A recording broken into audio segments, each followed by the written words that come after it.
మీ తల్లిదండ్రులు ఒకవేళ ఎక్కడికైనా వెళ్ళి లేటుగా వస్తే గద్దించలేము, బుద్ధి చెప్పలేము, కానీ ఆత్మీయ తల్లిదండ్రులు మాత్రం గద్దిస్తారు, బుద్ధి చెబుతారు. ఎందుకంటే మీరు నశించిపోవటం ఆత్మీయ తల్లిదండ్రులకి ఇష్టం లేదు, అంతకంటే ముఖ్యంగా దేవునికి ఇష్టం లేదు. దేవుని స్తోత్రం.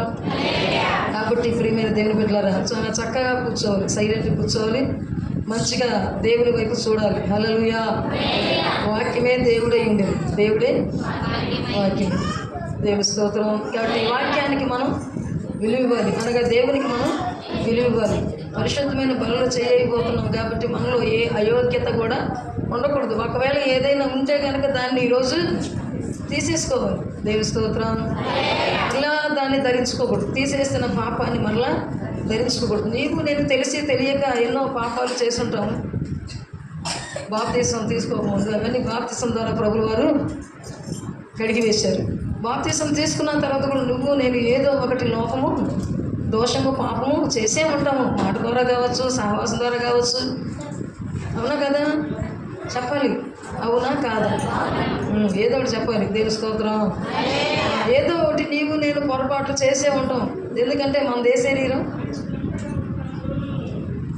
మట్టి శరీరం. ఈ మట్టి ఏం కోరుకుంటుంది అంటే మట్టినే కోరుకుంటుంది, కానీ మాణిక్యాన్ని కోరుకుంటుంది. దేవుని స్తోత్రం.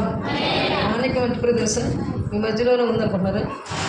మాణిక్యం అంటే ఇతరుల పేరు కాదు, యేసయ్య పేరు. దేవుని స్తోత్రం. హల్లెలూయా. కాబట్టి అప్పుడప్పుడు ఈ శరీరం ఏం చేస్తుందంటే శరీర కోరికలు పెట్టి లోపాన్ని, పాపాన్ని, దోషాన్ని మన మీద పెట్టి శాపాన్ని అనుభవించేలా చేస్తుంది. ఆ శాపం అంతా మనలోంచి వెళ్ళిపోవాలంటే లోపాలు, పాపాలు, దోషాలన్నీ చూసి క్షమించే యేసయ్య దగ్గర మనం మొర్రపెట్టాలి. దేవుని స్తోత్రం.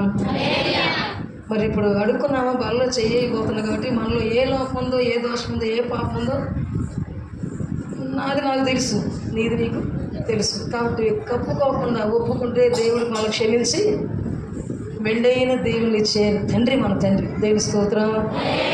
మరి ఒక్క 5 నిమిషాలు 2 చేతులు పైకెత్తి మీరు కూర్చోండి. 2 చేతులు పైకెత్తి కళ్ళు మూసుకొని మనస్ఫూర్తిగా ప్రార్థన చేసుకుందాం.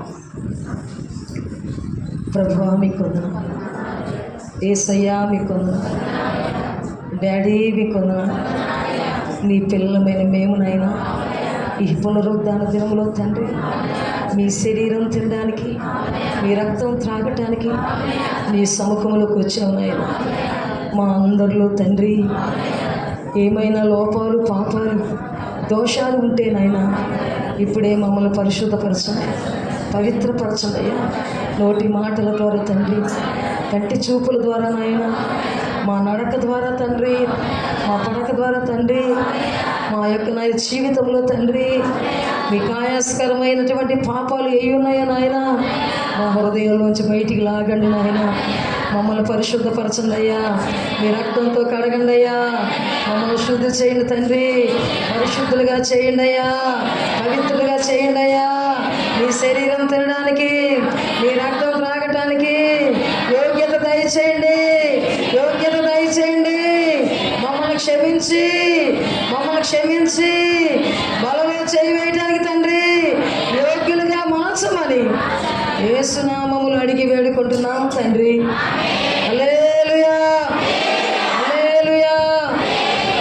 మనం యేసయ్య శరీరం తినడానికి, యేసయ్య రక్తం త్రాగటానికి మనల్ని యేసయ్య క్షమించి, మన లోపాలు, పాపాలను క్షమించి మనల్ని అందరినీ పరిశుద్ధపరిచి, పవిత్రపరిచి బల్ల తీసుకోవడానికి ప్రభువు వారు సిద్ధపరిచినందుకు 2 చేతులు పైకెత్తి దేవుని స్తోత్రాలు చెల్లిద్దాం.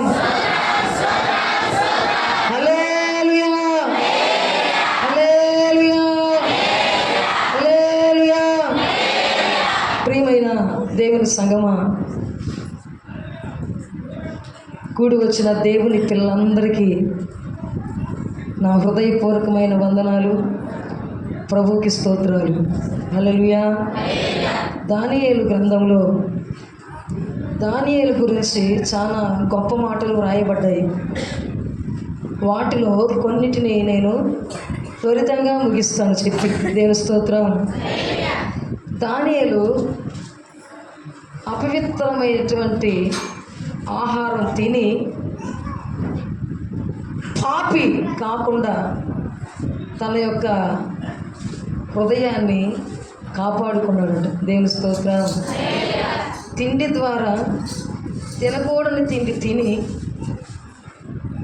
అపవిత్రుడు కాకుండా తన యొక్క దేహాన్ని కాపాడుకున్నవాడు దానియేలు. చూడండి, దానియేలు 1వ అధ్యాయము 8వ వచనం. దానియేలు 1వ అధ్యాయం 8వ వచనం.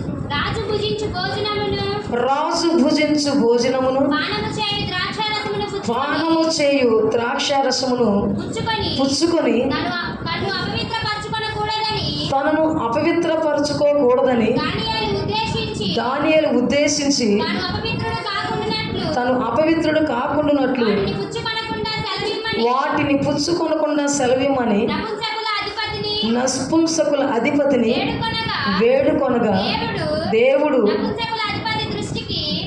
నపుంసకుల అధిపతి దృష్టికి దానియేలునకు కృపా కటాక్షములు అనుగ్రహించెను. దేవుని స్తోత్రం. హల్లెలూయా. దానియేలు దేవుని యొక్క భక్తుడు. యెరూషలేము మీదకి నెబుకద్నెజరు తన సైన్యాన్ని తీసుకొని యుద్ధానికి వెళ్ళినప్పుడు అక్కడి నుంచి కొంతమందిని బానిసలుగా తీసుకొస్తారు. యుద్ధంలో గెలిచి బబులోను దేశాన్ని తీసుకొస్తారు.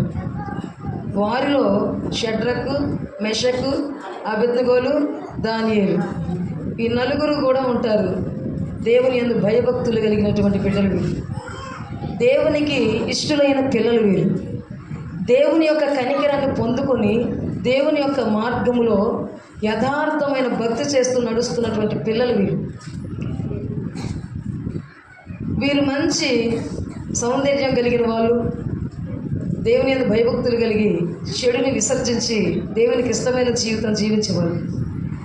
ఆ బానిసలుగా తేబడినటువంటి ప్రజల్లో వీళ్ళు నలుగురు కూడా ఉన్నప్పుడు నెబుకద్నెజరు ఏమంటారంటే, మనం తీసుకొచ్చినటువంటి వారిలో యవనస్తులు, మంచి యవనస్తులను తీసుకొని వారికి రాజభోజనాలు పెట్టి మంచి పుష్టిగా చేసి సకల విద్యా ప్రావీణ్యతలు నేర్పించండి అని సెలవిస్తాడు. అప్పుడు దానియేలు ఏమనుకుంటాడంటే, రాజులు తినే భోజనంలో అపవిత్రత కూడా ఉంటుంది.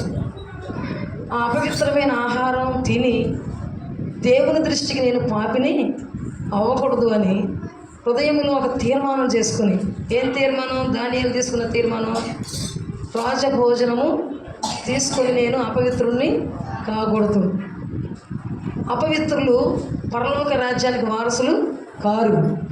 అపవిత్రులు ప్రార్థన చేస్తే ఆ ప్రార్థన దేవుడు ఆలకించడని గ్రహించుకొని పరిశుద్ధమైన పరలోక రాజ్యంలోకి వెళ్ళాలంటే భూలోకంలో బ్రతికినంతకాలం అపవిత్రమైన ఆహారాన్ని తీసుకోకూడదు అని తీర్మానం చేసుకుని ఆ యొక్క బానిసలుగా తేబడినటువంటి వ్యక్తుల మీద అధికారులుగా కొంతమంది నపుంసకుల్ని రాజుగారు నిర్ణయిస్తాడు. రాజభోజనాన్ని తీసుకొస్తున్నటువంటి ఆ నపుంసకుడు అధికారితో దానియేలు ఏమంటాడంటే, అయ్యా, కాయకూరలు ధాన్యాలతో కూడిన ఆహారం మాకు పెట్టండి, రాజభోజనం మాకు పెట్టమాకండి అన్నప్పుడు, రాజభోజనం మీరు తినకపోతే కాయకూరలతో పప్పు ధాన్యాలతో మీరు ఆహారం తింటే మీరు వికారంగా ఉన్నప్పుడు రాజుగారు మాకు శిక్షణ వేస్తారు. కాబట్టి మీరు రాజభోజనం తినాలి, రాజుగారి ఆజ్ఞ అన్నప్పుడు దానియేలు ఏం చేస్తాడంటే అధిపతితో బ్రతిమలాడుకుంటాడు, అయ్యా, ఒక 10 రోజుల మటుకు మాకు కూరగాయల ధాన్యం ఆహారం పెట్టండి, మేము వికారంగా బక్కసిక్కిపోయి ఉంటే రాజభోజనమే మాకు పెడుదురు. కాబట్టి మేము అపవిత్ర పడకుండా ఉండాలంటే రాజులు తినే భోజనంలో దాంట్లో తినకూడని ఆహార పదార్థాలు కూడా ఉంటాయి, తాగకూడనివి కూడా తాగాల్సి వస్తుంది. కాబట్టి మేము అవి తాగి దేవుని దృష్టికి దోషం అవ్వకూడదు. కాబట్టి మాకు పప్పు ధాన్యాలతో కూడినటువంటి కాయగూరలతో కూడినటువంటి ఆహారాన్ని పెట్టమంట. ఆ అధికారి మనస్సు మార్చబట్టడానికి దేవుడు అధికారికి ఏం బయలుపరుస్తాడంటే, దానియేలు చూడగానే దయా దాక్షిణ్యాలని కలగజేస్తాడు. దేవుని స్తోత్రం. హల్లెలూయా. ఒక వ్యక్తి మీద మనకు ఒక దయా దాక్షిణ్యం కలగాలంటే దేవుడు కలిగిస్తేనే కలిగిద్ది, కానీ అది సొంతగా తెచ్చుకుంటే వచ్చేది కానీ కాదు. దేవుని స్తోత్రం. ఒకవేళ అధిపతికి దేవుడు దయా దాక్షిణ్యాలు దానియేలు మీద కనుక కనుపరచకపోతే ఆ ఆహారం తిని దానియేలు అపవిత్రుడు పడిపోయేవాడు. కానీ దానియేలు యొక్క ప్రార్థనా జీవితాన్ని బట్టి దేవుడు ఆ యొక్క ఆహారాన్ని పెట్టేటువంటి అధికారి మనసును మార్చివేశాడు. దేవుని స్తోత్రం. హల్లెలూయా. అంటే దానియేలు ఇప్పుడు తినే ఆహారం ద్వారా కూడా అపవిత్రుడు కాలేదు. దేవుని స్తోత్రం. తినే ఆహారం ద్వారా కూడా దేవుని బిడ్డలు అపవిత్రులు అవుతారు. తెలుసా మీకు? పనికి మాలిన గడ్డి. ఏంటిది? ఏం గడ్డి అది? వాడికి బొగ్గలో కైని తోపందే మనశ్శాంతి ఉండదు. వీడి పైకి భక్తురాలు. దేవుని స్తోత్రం. దేవుని బిడ్డలు వేయచ్చా కైనీలు? అంటే ఇది తినకుండాయేగా. చుట్ట, బీడి, సిగరెట్టు,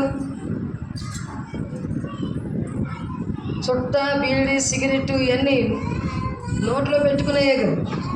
అంటే అపవిత్రమైందేగా. అవునా కదా? రాజభోజనం అపవిత్రమైందని తెలుసుకున్న దానియేలు దాన్ని విసర్జించి సామాన్యమైన ఆహారాన్ని కోరుకున్నాడు. దేవుని ప్రజలమైన మనము ఆయన రక్తం చేత మన పాపాలను కడిగివేసి మన కొరకు సరిపోయిన యేసయ్య కోసం తినకూడని తినకుండా ఉండగలుగుతున్నావా?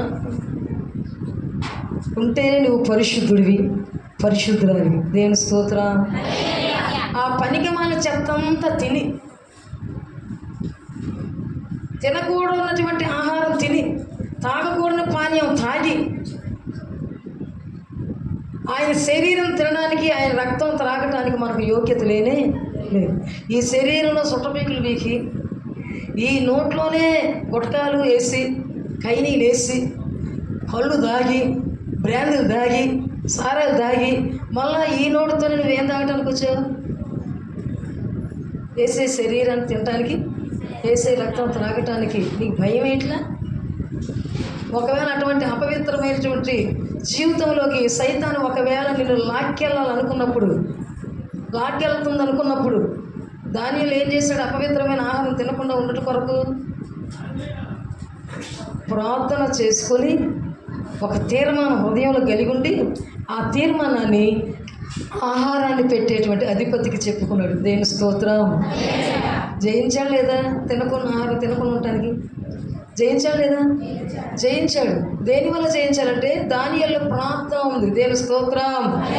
అపవిత్రమైన ఆహారము, అపవిత్రమైన పానం తినకుండా ఉండగలిగేటువంటి శక్తి ప్రభువుని అడిగితే ఇస్తాడని గుర్తెరిగి ప్రార్థన చేసుకుని నిగ్రహించుకున్నాడు. దేవుని స్తోత్రం.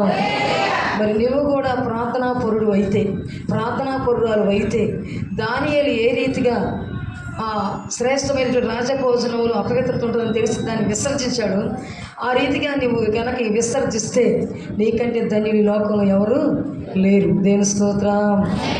దానియేలు అపవిత్ర పడకుండా ఆహార విషయంలో ఎట్లాగున్నాడు? జాగ్రత్తగా ఉన్నాడు. దేవుని స్తోత్రం. రెండవది, దానియేలు ప్రభువును స్తుతించే వ్యక్తి అంటారు. ఏ వ్యక్తి? చెప్పాలి. ఏ వ్యక్తి? ప్రభువుని స్తుతించే వ్యక్తి అంటారు. దేవుని స్తోత్రం. హల్లెలూయా. స్తుతులు బాగా ఎప్పుడు మనం చెల్లిస్తాం? కృతజ్ఞతలు చూపిస్తాం. ఎప్పుడు? మనకు మేలు జరిగినప్పుడు కదా. మేలు జరిగితే ఏం చేస్తాం? ఎవరైనా కొంచెం సాయం చేస్తే ఏం చేస్తాం? జీవితాంతం గుర్తుపెట్టుకుని ఏం చేస్తాం? ఎక్కడ కనపడ్డా కృతజ్ఞత భావాన్ని చూపిస్తాం. మరి యేసయ్య మన కొరకు ఏం పెట్టాడు? ప్రాణమే పెట్టాడు. దేవుని స్తోత్రం. ప్రాణం పెట్టిన యేసయ్యకి ఏం చూపాలి? కృతజ్ఞత చూపాలి. దేవుని స్తోత్రం. నీకోసం ఈ లోకంలో ఎవరు ప్రాణం పెట్టి చనిపోయి తిరిగి లేచిన వాళ్ళు ఎవరు లేరు. దేవుని స్తోత్రం. పరలోకాన్ని తీసుకెళ్తానని వాగ్దానం ఇచ్చిన వాళ్ళు భూలోకంలో ఎవరు లేరు యేసయ్య తప్పనిచ్చి. దేవుని స్తోత్రం. పరలోకం వెళ్ళి నేను మరలా తిరిగి వస్తే నా పిల్లలైన వారిని పరలోకాన్ని తీసుకెళ్తానని చెప్పిన వాళ్ళు ఎవరు లేరు యేసయ్య తప్పనిచ్చి. దేవుని స్తోత్రం. హల్లెలూయా. ఆ గొప్ప దేవునికి, ఆ మంచి దేవునికి స్తుతులు చెల్లించే వ్యక్తి అంట దానియేలు. దేవుని స్తోత్రం. దానియేలు 2వ అధ్యాయం 19వ వచనం. అంతటా రాత్రి అందు దర్శనము చేత ఆ మర్మము దానియేలుకు బయలుపరచబడిన గనుక దానియేలు పరలోకమందున దేవుని స్తుతించెను. హల్లెలూయా. దానియేలుకి దేవుడంట కల మర్మాన్ని బయలుపరిచాడంట.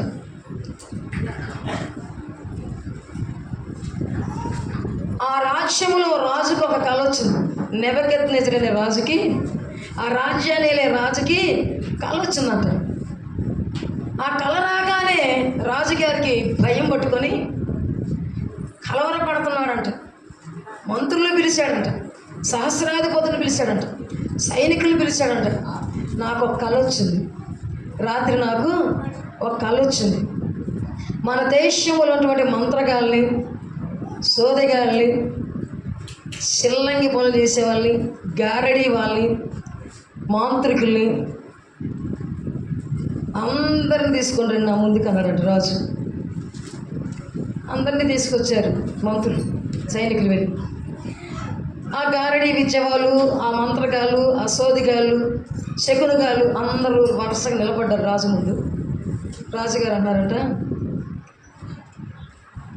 కళ భావం చెప్పాలి మీరు అన్నాడంట. ఏం చెప్పాలి? రాత్రి నాకు ఒక కళ వచ్చింది, ఆ కళ భావం మీరు చెప్పాలని మిమ్మల్ని అందరినీ రాజకోటలకు మిమ్మల్ని పిలిచాను. అప్పుడు వాళ్ళందరూ అన్నారంటే, వచ్చిన వాళ్ళందరూ కళ చెప్పండి అయ్యా అన్నారంట. కళ నేను మర్చిపోయాను. ఏమన్నాడు? కళ నేను మర్చిపోయా. మీరు కళ చెప్పాలి, కళకు ఉన్న అర్థాన్ని చెప్పాలి, లేకపోతే మీ తలకాయల మీద మెడకాయలు ఉండవు. దేవుని స్తోత్రం. తుత్తు నీళ్ళకి చేసి పడేస్తాను మిమ్మల్ని. నాకు వచ్చిన కళ చెప్పాలి, కళ భావం చెప్పకపోతే మిమ్మల్ని దేశంలో ఉండని చంపేస్తానన్న శాసనాన్ని పెట్టాడు. ఎక్కడెక్కడ జ్ఞానులు ఉన్నారో వాళ్ళందరూ పిలుచుకురండి అని చాటికి వేసేసాడు. ఈ వార్త దానియేలుకి, షడ్రకు, మెషకి, అబేద్నెగోలకు కూడా తెలిసిపోయింది. దేశంలో ఉన్నటువంటి గారడీ వాళ్ళని, మాంత్రికుల్ని, సోదగాల్ని, శకునగాల్ని, గారడీ విద్య చేసే వాళ్ళని, జ్ఞానుల్ని అందరినీ చంపేస్తాడంట. ఎందుకని చంపేస్తాడంట? రాజుకు ఒక కళ వచ్చింది, కళ మర్చిపోయాడు. కళ చెప్పాలి, దాని భావం చెప్పాలనేసరికి దేశంలో ఉన్న ప్రజలందరికీ ఏం పుట్టిందంటే భయం పుట్టింది. ఏం చెప్తారు? కళ చదివితే కళకు వచ్చిన భావం చదువుతారు. కళాభావం చెప్పంటే ఏమన్నా చెప్పగలుగుతారు? చెప్పరు. కానీ రాజు చెప్పిందే వేదభావం. పీకల మీదకి వచ్చింది ఇప్పుడు సమస్య. వాళ్ళలో ఈ షడ్రకు, మెషకి, అబేద్నెగోలు, దానియేలు కూడా చేర్చేశారు. అప్పుడు దానియేలు ప్రయాణమయ్యి రాజుగారి యొక్క సేవకులతో మాట్లాడుతున్నారు. అసలు ఏంటి విశేషం, ఎందుకు ఈ చట్టాన్ని తెచ్చారు, ఏం జరుగుతుంది ఇక్కడ అని అడిగినప్పుడు, అయ్యా రాజుగారికి ఒక కళ వచ్చిందంట, కళ మర్చిపోయాడు. ఇప్పుడు అందరూ కళ చెప్పాలి, ఆ కళ భావాన్ని చెప్పకపోతే దేశంలో ఉన్నటువంటి జ్ఞానుల్ని అందరినీ నరికి పడేస్తాడంట అయ్యా అంటే. అప్పుడు దానియేలు ఏమంటాడంటే, మాకు కొంత సమయం ఇవ్వండి. చప్పట్లు కొట్టి ప్రభుని కనపచ్చు. ఒక విషయం, ఎక్కడొక్కడ వాళ్ళందరూ స్తంభాల్లో నిలిచిపోయి హార్ట్ అటాక్ వచ్చిన వాళ్ళు నిలిచిపోతే దానియేలు ధైర్యంగా ఏమంటాడు తెలుసా? మాకు కొంచెం సమయం ఇవ్వండి, ఆ కళ భావాన్ని రాజుగారికి చెప్తాం అన్నప్పుడు సరే అని రాజుగారి దగ్గర నుంచి వర్తమానం వచ్చింది. దానియేలు ఏం చేశాడు తెలుసా? 3 స్నేహితుల దగ్గరికి వెళ్ళాడు. బాగా వినాలి. 3 స్నేహితుల దగ్గరికి వెళ్ళాడు. రాజుగారు చెప్పిన నిర్ణయాన్ని చెప్పేశాడు. రాజుగారికి కళ వచ్చిందంట, ఆ కళను మర్చిపోయాడంట. స్నేహితులారా, ఆ కళ భావము, కళ చెప్పకపోతే దేశంలో ఉన్నటువంటి జ్ఞానులందరినీ చంపేస్తాడంట. వాళ్ళలో మనం కూడా ఉన్నాం. కాబట్టి నా స్నేహితులారా, ఈ రాత్రి మనం అందరము ప్రార్థన చేద్దాం. దేవుని స్తోత్రం. హల్లెలూయా, హల్లెలూయా. దానియేలు స్నేహితులు ఎట్లాంటి వాళ్ళు? చుట్టా పెడి తాగేవాళ్ళ, సినిమాలు చూసేవాళ్ళ, సీరియల్ చూసేవాళ్ళ, అక్కడ మాటలు ఇక్కడ చెప్పేవాళ్ళ, ఉన్నది లేనట్టుగా లేనిది ఉన్నట్టు చెప్పేవాళ్ళ, ఒక భార్య ఉండగా ఇంకో భార్య ఇంకొక ఆమె దగ్గరికి వెళ్ళేవాళ్ళ, ఒక భర్త ఉండగా ఇంకొక ఆమె దగ్గరికి వెళ్ళేవాళ్ళు. పరిశుద్ధులైన స్నేహితులు, దేవుని స్తోత్రం. దానియేలు వెళ్ళి తన స్నేహితులు చెబుతున్నాడు, రాజుగారికి కల వచ్చిందంట, కల మర్చిపోయాడంట. ఇప్పుడు జ్ఞానులకి హెచ్చరిక ఇచ్చాడు, శోధిగాలకి హెచ్చరిక ఇచ్చాడు, అంతరగాలకి హెచ్చరిక ఇచ్చాడు, గారడి విద్యాలకి చిల్లక చేతులు చేసే వాళ్ళకి హెచ్చరిక ఇచ్చాడు. ఏమన్నా తెలుసా, నాకు వచ్చిన కళ భావం మీరు ఎవరైనా చెప్పకపోతే వారిని తుత్తి నిలక చేసేస్తాడంట, చంపేస్తాడంట. కాబట్టి ఆ లిస్టులో మనం కూడా ఉన్నాం. కాబట్టి ఈ రాత్రి అంతా ప్రార్థన చేయండి. ఆ కళ, ఆ భావం దేవుడు మనకి బయలుపరిస్తే దేశంలో ప్రజలు నశించిపోకుండా కాపాడబడతారు. చెప్పలు ప్రభువు కనపరచు. హల్లెలూయా, హల్లెలూయా. ఒక దేవుని బిడ్డ ప్రార్థన చేస్తే ఆ వీధికి రక్షణ, ఆ వీధికి క్షేమము, ఆ గ్రామానికి క్షేమము, ఆ పట్టణానికి క్షేమము, ఆ దేశానికి క్షేమం కలగాలి. దేవుని స్తోత్రం. ఆ కుటుంబానికి ఆశీర్వాదకరంగా మారాలి. దేవుని స్తోత్రం. ప్రార్థన చేశారు ఆ రాత్రి అంతా. తెల్లవారుతుండగా దానియేలుకి దేవుడు కళ చూపించాడు, కళ భావము చూపించాడు. దేవుని స్తోత్రం. పరుగున వెళ్ళాడు రాజుగారి. ఎలా వెళ్ళాడు తెలుసా? ప్రభువుని స్తుతించుకుంటాడు. దేవుని స్తోత్రం. రాజుగారికి వచ్చిన కళని నాకు చూపించిన ప్రభువానికి స్తోత్రం, కళ భావాన్ని బయలుపరిచిన దేవుడానికి స్తోత్రం అని ప్రభువుని స్తుతించాడంట. దేవుని స్తోత్రం.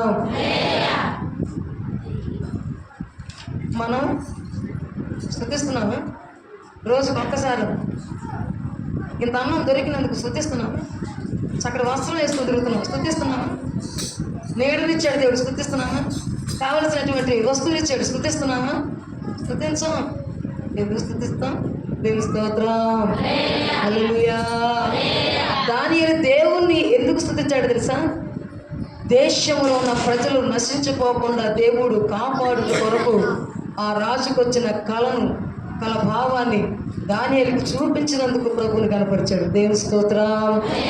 మన కుటుంబాలు, మన గ్రామాలు, మన పట్టణాలు, మన దేశం సౌఖ్యంగా, సుఖంగా ప్రభుల వారు దినదినము కాపాడుతూ ఆశీర్వదిస్తున్నందుకు, క్షేమాభివృద్ధినిస్తున్నందుకు, నేను కాచి కాపాడుతున్న దేవునికి కృతజ్ఞతాస్తుతులు చెల్లిస్తున్నానా? దానియేలు చెల్లించాడు. దేవుని స్తోత్రం. స్తుతులు చెల్లించాడు దేవునికి, దేవుడు చేసిన మేలును బట్టి. దేవుని స్తోత్రం. హల్లెలూయా. చూడండి 3వదిగా దానియేలు 6వ అధ్యాయము 4వ వచనం. అందుకు ఆ ప్రధానులను, అధిపతులను రాజ్య పాలన విషయంలో దానియేలు మీద ఏదైనా ఒక నింద మోపాలని ఉండి తగిన హేతు కనిపెట్టుచున్నారు. కానీ దానియేలు నమ్మకస్తుడై ఏ నేరమైనను ఏ తప్పైన చేయవాడు కాడు. కనుక దానియేలులో తప్పైనను లోపమైనను కనుగొనలేకపోయింది. అందుకు ఆ మనుషులు దేవుని పద్ధతి విషయం అందే గాని ఏ విషయం అందును అతనిలో లోపము కనుగొనలేవు అనుకొని. దేవుని స్తోత్రం. హల్లెలూయా. 6వ అధ్యాయం 4వ వచనం.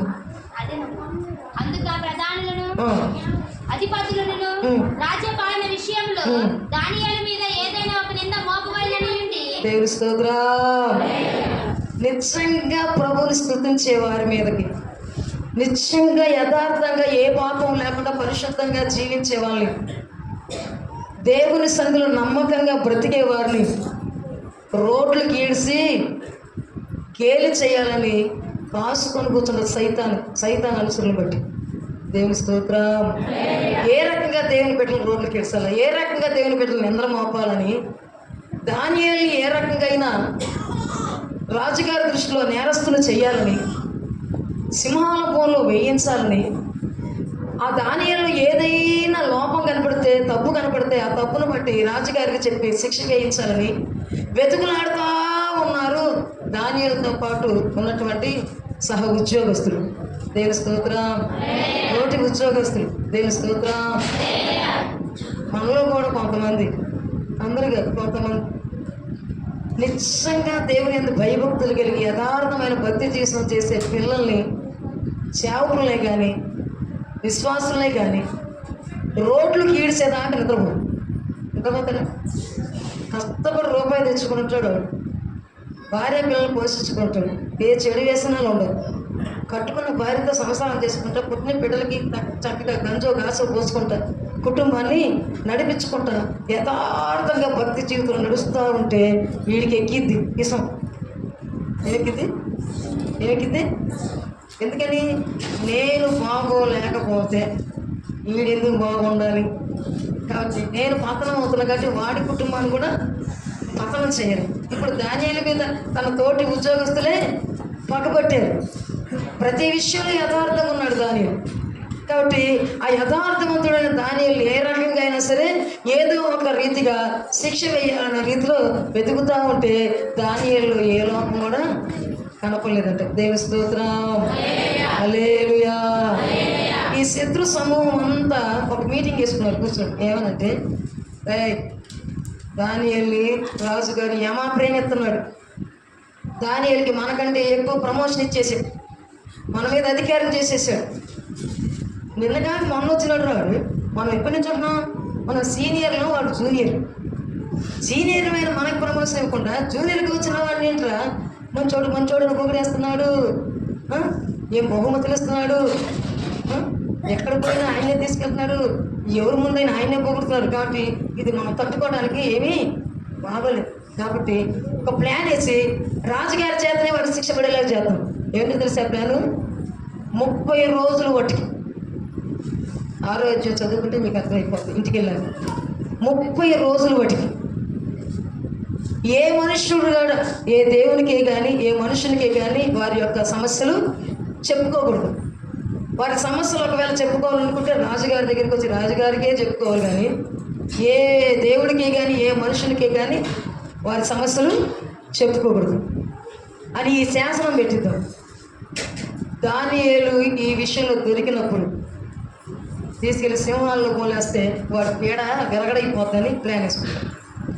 ఈ ప్లాన్ వేసుకున్న వాళ్ళందరూ రాజుగారి దగ్గరికి పోయి, రాజా మనము ఒక నిర్ణయం తీసుకుందాము, ఒక పరీక్ష పెడదాం ప్రజలకి.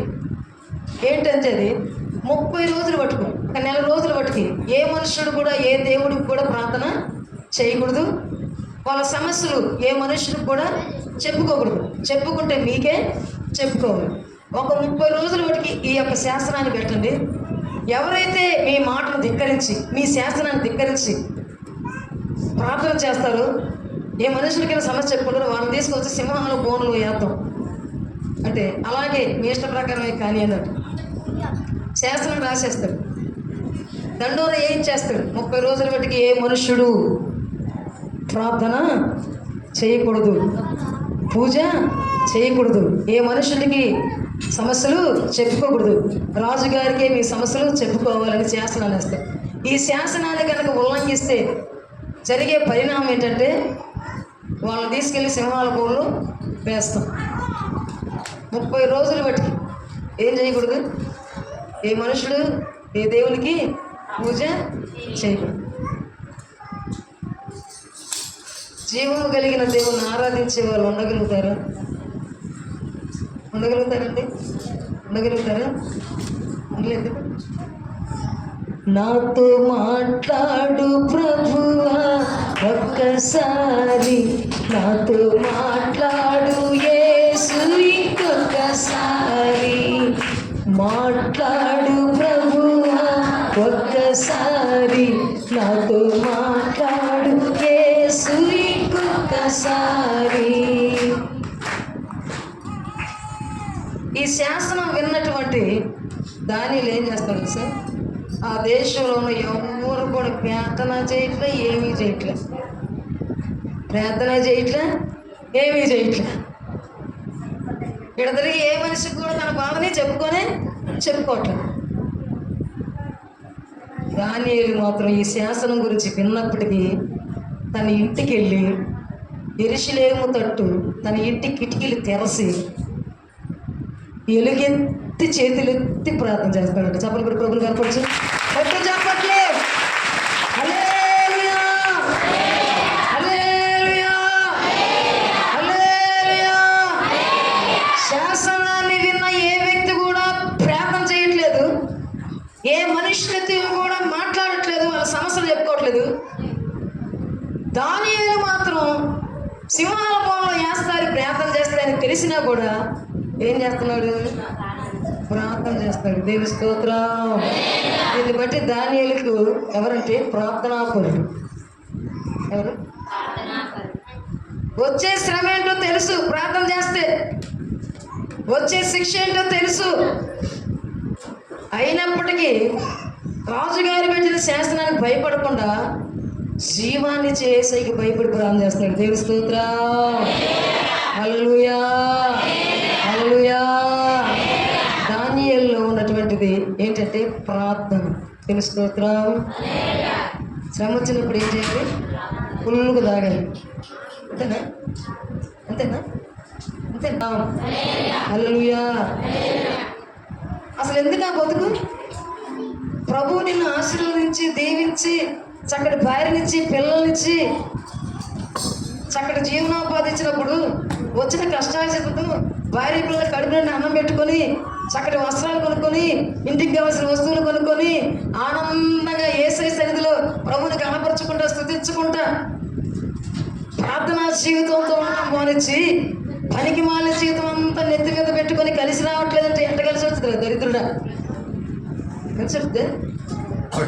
కలిసి వచ్చిందా? నీ దరిద్రాన్ని అంతా యేసయ్య తీసి పడేస్తే ఆ దరిద్రం అంతా నాకు కావాలని నెత్తి మీద కోరుకుంటాడు. దేని స్తోత్రం. హల్లెలూయా, హల్లెలూయా. శ్రమ వచ్చిందని మనశ్శాంతి కోసం తాగుతున్నాను అమ్మగారు,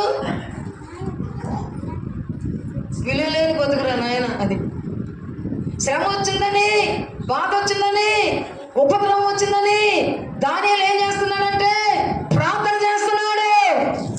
శ్రమ నుంచి కాపాడే దేవుడా నీకే స్తోత్రం, ఆపదలో ఆదుకునే దేవుడా నీకే స్తోత్రం,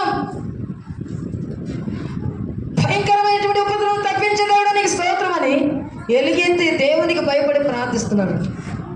ప్రార్థించే వాళ్ళని సైనికులు తీసుకుపోయి రాజుగారి ముందు పెట్టి మీ మాటను ధిక్కరించి ప్రార్థన చేసుకున్నాడు. ఇప్పుడు ఏం చేస్తా ఉంటారు దానియేలు అంటే?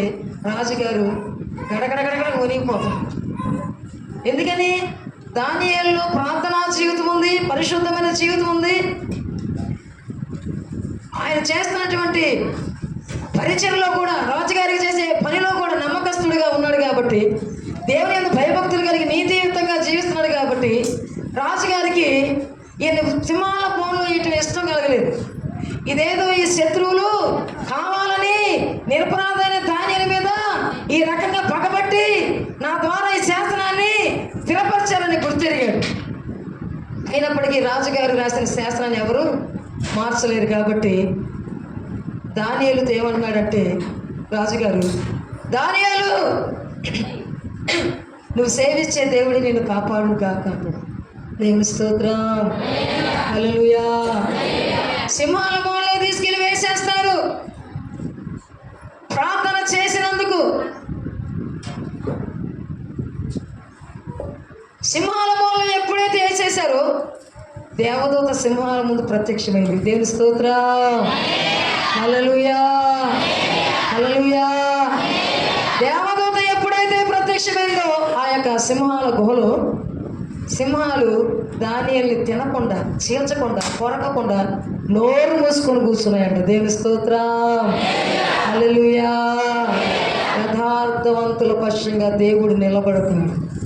వారికి వచ్చే శ్రమల్లో నుంచి, శోధనలో నుంచి, వేదనలో నుంచి, బాధల్లో నుంచి, ఇరుకుల్లో నుంచి, ఇబ్బందుల్లో నుంచి, అవమానాల్లో నుంచి, అన్యాయపు తీర్పులో నుంచి విడిపించుటకు శక్తి కలిగిన దేవుడుగా నిలబడతాడు.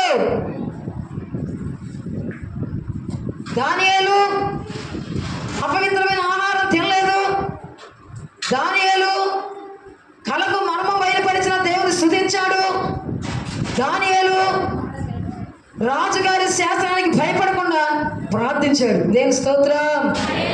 ప్రార్థనకి పరిశుద్ధమైన జీవితానికి ప్రతిఫలంగా, ప్రభుని స్తుతించినందుకు ప్రతిఫలంగా సింహాల బోన్లో వేయబడ్డ దానియేలు సజీవుడిగా ఉంచాడు దేవుడు. దేవుని స్తోత్రం. హల్లెలూయా. తెల్లవారులు నిద్ర పట్టలేదు రాజుకి. తెల్లవారంగానే దానియేలుని వేసిన సింహాల బోన్ దగ్గరికి వెళ్తుంటే ఆ సైనికులు అంటారు, వచ్చి శాడీలు చెప్పి దెబ్బతీసారే శత్రు సమూహం. వాళ్ళు వచ్చి నిలబడి, రాజుగారు ఏడ ఉరుకుతున్నాడు తెల్లారంగానే దానియేలుని చూడటానికి. చెప్పలబడి ప్రభుని కనపడి దానియేలుని చూడటానిక. రాజుగారు మీకేమైనా మెంటలు వచ్చిందా, అది పిచ్చి వచ్చిందా? దానియేలు ఇంకేడున్నాడు? దానియేలు పిప్పి పిప్పి అయిపోయి పొడివులాగా సింహాల నోట్లకి ఎప్పుడు పోయి ఉంటాయి. లేదు లేదు, నేను దానియేలుని చూడాలి. ఆ గుహ ద్వారం తీసేయనట్టు, ద్వారం తీసేసి జీవము కలిగిన దేవుని ఆరాధిస్తున్న దానియేలు, నీవు ముమ్మారు నీవెల్లవేళ ఆరాధిస్తున్న దేవుడు నిన్ను రక్షించిన బా అన్య రాజు తెలుసుకున్నాడండి దేవుని శక్తి. దేవుని స్తోత్రం. క్రైస్తవమైన మన బుర్రకెక్కట్ల దేవుని శక్తి. దేవుని స్తోత్రం. ఎప్పుడు చూడని నిరుత్సాహమే, ఎప్పుడు చూసినా నీరసమే. జరిగితే అంటావా నా జీవితంలో? దానియేలుకి చేసిన దేవుడు నీకేది దేవుడు? దానియేలు లాగా తినే తిండి కాడు కూడా పరిశుద్ధంగా ఉండు.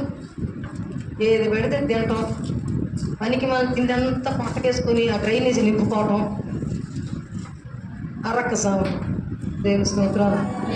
హల్లెలూయా, హల్లెలూయా, హల్లెలూయా. ప్రార్థన ఉందా నీ జీవితం మేలు జరగటానికి, నీ కుటుంబం ఆశీర్వదించబడటానికి? ఉందా ప్రార్థన? దానియేలులో ప్రార్థన. మరి నీలో నాలో కూడా ఏముండాలి? ప్రార్థన. దేవునితో మాట్లాడుకునే బంధం. దేవుని స్తోత్రం. ఎవరితో ఉంది నీ బంధం? సారాయి కొట్టుకోవడం తీసుకెళ్ళేవాడితో బంధం, చుట్టపీకలు అందించేవాడితో బంధం, సినిమాలు చూసేవాడితో బంధం, వ్యభిచారం చేసుకునేవాడితో బంధం, అబద్ధాలు ఆడేవాడితో బంధం, అక్రమాలు చేసేవాడితో బంధం, శాడీలు చెప్పుకునేవాడితో బంధం, దేవునికి దూరం అయిన వాడితో బంధం, దైవ సన్నిధి అంటే భయభక్తి అయిన వాడితో బంధం పెట్టుకొని పాపిపోయి కూర్చుంటే నీ ప్రార్థన దేవుడు ఆలకిస్తాడు. దానియేలు ప్రార్థనాపరుడు. దేవుని స్తోత్రం. ఆ ప్రార్థనే దానియేలుని రక్షించింది.